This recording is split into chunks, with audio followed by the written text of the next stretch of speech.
جوانی کی عبادت اللہ کو بہت پسند ہے، اور بہت کم لوگ ایسے ہوتے ہیں جو جوانی میں ہی اللہ کا قرب حاصل کر لیتے ہیں، کیونکہ جوانی جذبات کے عروج کا زمانہ ہے۔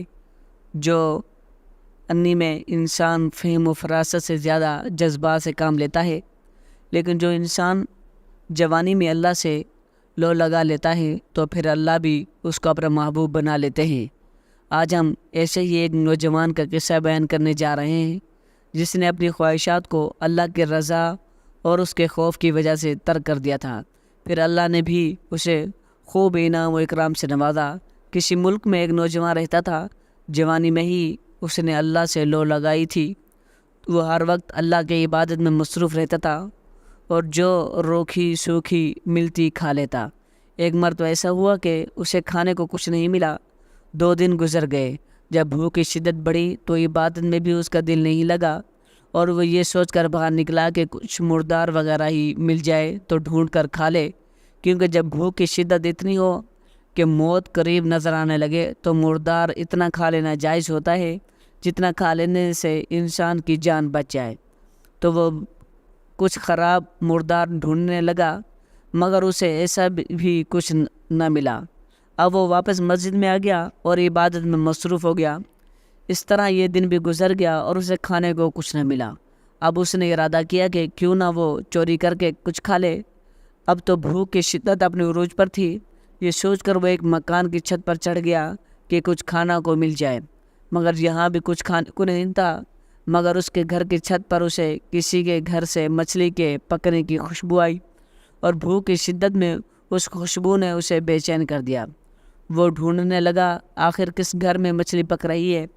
اچانک اس کی نظر ایک گھر کے صحن میں رکھی ہانڈی پر پڑی۔ اس نے سوچا کہ ضرور اس ہانڈی میں مچھلی ہے، تو میں تھوڑی سی چوری کر کے کھا لیتا ہوں۔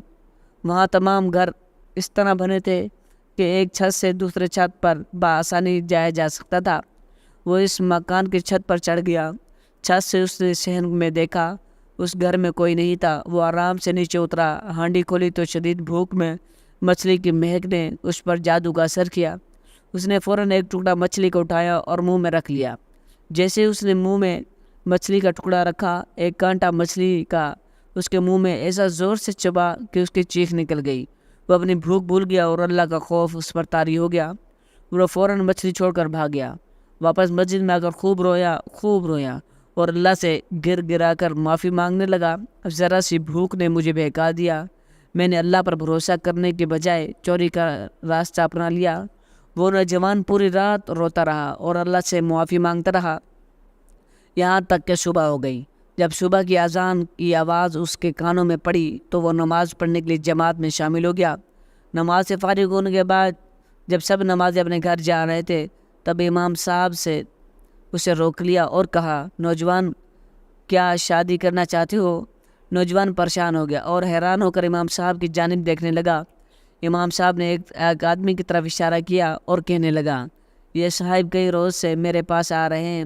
انہیں اپنی بہن کی شادی کے لیے ایک نیک اور شریف نوجوان کی ضرورت ہے، اور ان کی بہن کے پاس مال جائیداد سب کچھ ہے۔ والدین نے سب کو اپنی جائیداد میں حصہ دے دیا ہے، اپنا گھر بھی۔ وہ بھی بہت نیک خاتون ہے اور ایسا ہی نیک شوہر اپنے لیے چاہتی ہیں۔ یہ میرے پاس آئیے کہ کوئی نوجوان نیک اور شریف ہو تو بتائیے، میری نظر میں تم سے شریف کوئی اور نہیں۔ اگر تم راضی ہو تو بتا دو، آج ہی نکاح جیسا عظیم کا سر انجام دے دیتے ہیں۔ نوجوان کہنے لگا، امام صاحب آپ کا فیصلہ سر آنکھوں پر، مگر میرے پاس تو کچھ کھانے کو بھی نہیں اور نہ ہی کوئی گھر ہے، میں نکاح کیسے کر سکتا ہوں؟ امام صاحب مسکرائے اور کہنے لگے، بیٹا انہیں کچھ بھی نہیں چاہیے سوائے اپنی بہن کے لیے ایک نیک شوہر کے۔ تم بس یہ بتاؤ کہ کیا نکاح کے لیے تیار ہو؟ نوجوان نے ہاں کر دی تو امام صاحب نے کہا، پھر دیر کس بات کی، ابھی یہ نیک کام کرتے ہیں اور بچوں کو نکاح کروا دیتے ہیں۔ امام صاحب نے اس نوجوان کا نکاح اس شریف لڑکی سے کروا دیا اور نکاح کے بعد لڑکی سے کہا، جاؤ اپنے شوہر کو اپنے گھر لے جاؤ۔ لڑکی نے نوجوان کا ہاتھ پکڑا اور اسے اپنے گھر لے گئی۔ گھر کے قریب جب وہ نوجوان پہنچا تو اس نے دیکھا، یہ تو وہی گھر ہے جہاں وہ چوری کرنے آیا تھا، اور بہت حیران ہوا۔ لڑکی نے اسے گھر میں عزت و احترام سے بٹھایا اور کہا، آپ کے لیے کچھ کھانے کو لاؤں؟ نوجوان نے تو پہلے ہی کئی دنوں کا بھوکا تھا، فوراً اس نے ہاں کر دی۔ لڑکی جب کھانا لائی تو پلیٹ میں وہی مچھلی تھی جو وہ چوری کر کے کھانے لگا۔ یہ دیکھ کر نوجوان رونے لگا۔ بیوی پریشان ہو گئی اور پوچھنے لگی کیا کھانا مزیدار نہیں؟ نوجوان نے اسے اپنے کھانا چوری کرنے کی پوری داستان سنائی۔ پھر دونوں نے اللہ کا شکر ادا کیا۔ تو دیکھو دوستو، جب اللہ کے خوف سے انسان کی نافرمانی ترک کر دیتا ہے تو حرام کو چھوڑ دیتا ہے تو اللہ تعالیٰ اسے کیسا عمدہ انعام عطا فرماتا ہے۔ اللہ تعالیٰ سے دعا ہے کہ اللہ تعالیٰ ہمارے گناہوں کی بخشش فرمائے اور ہمیں نیک عمل کرنے کی توفیق عطا فرمائے۔ آمین۔ جزاکم اللہ خیرا۔